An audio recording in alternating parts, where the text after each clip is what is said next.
বাইরে এত সুন্দর ওয়েদার আর বিকেলবেলা একটু ভাজাভুজি হবে না, তা তো আর হয় না। বাই দ্য ওয়ে, আমি আপনাদের Trisha and welcome to my channel Trisha tasty ট্রিটে। আর আজকে আমি বানাচ্ছি খুব সহজে চিকেন চপ। তাহলে চলুন শুরু করা যাক। এই চিকেন চপ বানানোর জন্য প্রথমেই প্যানের মধ্যে দিচ্ছি সর্ষের তেল, আর তেলটাকে আমি খুব ভালো করে গরম করে নেব। এবার এর মধ্যে দেবো কালো সাদা গোলমরিচ, 1 চামচ রসুন কুচি, হাফ চামচ আদা কুচি, 2টো কাঁচা লঙ্কার কুচি, আর দেবো একটা পেঁয়াজের কুচি। এবার এই সব কিছুকে আমি খুব ভালো করে ভেজে নেব। দেখুন আমার কিন্তু এগুলো খুব ভালো করে ভাজা ভাজা মতো হয়ে গেছে। এবার এর মধ্যে দেবো আমি স্বাদ মতো নুন, হাফ চামচ ধনে গুঁড়ো, হাফ চামচ জিরে গুঁড়ো, হাফ চামচ লাল লঙ্কার গুঁড়ো, আর দিচ্ছি হাফ চামচ মতো কাশ্মীরি লাল লঙ্কার গুঁড়ো।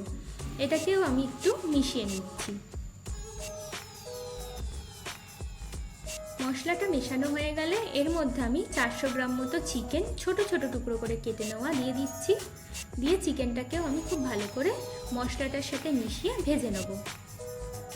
চিকেনটা কিন্তু আমাদের ভালো করে গলে গেছে। এবার এর মধ্যে 2টো আলুকে সেদ্ধ করে মেখে নিয়েছি, সেটাও দিয়ে দেবো। দিয়ে খুব ভালো করে মিশিয়ে নিচ্ছি। এবার এর মধ্যে আমি দিচ্ছি হাফ চামচ গরম মশলার গুঁড়ো আর অল্প একটু ধনেপাতার কুচি। দিয়ে ভালো করে মিশিয়ে নিলেই কিন্তু আমাদের চিকেন চপের পুরটা একদম রেডি হয়ে যাবে। অন্য একটা বোলের মধ্যে আমি 2টো ডিম ফাটিয়ে নেব, আর এর মধ্যে দেবো স্বাদ মতো নুন। দিয়ে ডিমটাকে আমি খুব ভালো করে ফেটিয়ে নিচ্ছি। এবার একদিকে ডিম রাখছি আর একদিকে নিচ্ছি ব্রেড ক্রাম্ব। এবার চপের পুর নিয়ে চপের শেপ দিয়ে দিচ্ছি। আপনারা চ্যাপ্টা বা লম্বা যে কোনো শেপ দিতে পারেন। এবার এটাকে আমি প্রথমে ডিমের গোলায় ডোবাচ্ছি, তারপরে ব্রেড ক্রাম্বসে কোট করে নেব। আমি এখানে সিঙ্গেল কোট করেছি, আপনারা যদি চান ডবল কোটও করতে পারেন। দেখুন একটা চপ কিন্তু আমাদের রেডি। এবার প্লেটের মধ্যে রাখবো আর এইভাবে আমি প্রত্যেকটা চপই রেডি করে নেব। চলুন এবার এগুলোকে ভাজা যাক। তার জন্য কড়াইতে দিয়ে দিচ্ছি বেশ কিছুটা সাদা তেল, আর তেলটাকে আমি খুব ভালো করে গরম করে নেব। এবার এর মধ্যে আমি 2টো করে চপ দেবো, আর মিডিয়াম আছে এপিট ওপিট করে চপগুলোকে আমি ভালো করে ভেজে নিচ্ছি। দেখুন আমাদের চপগুলো কিন্তু ভাজা ভাজা মতো হয়ে গেছে।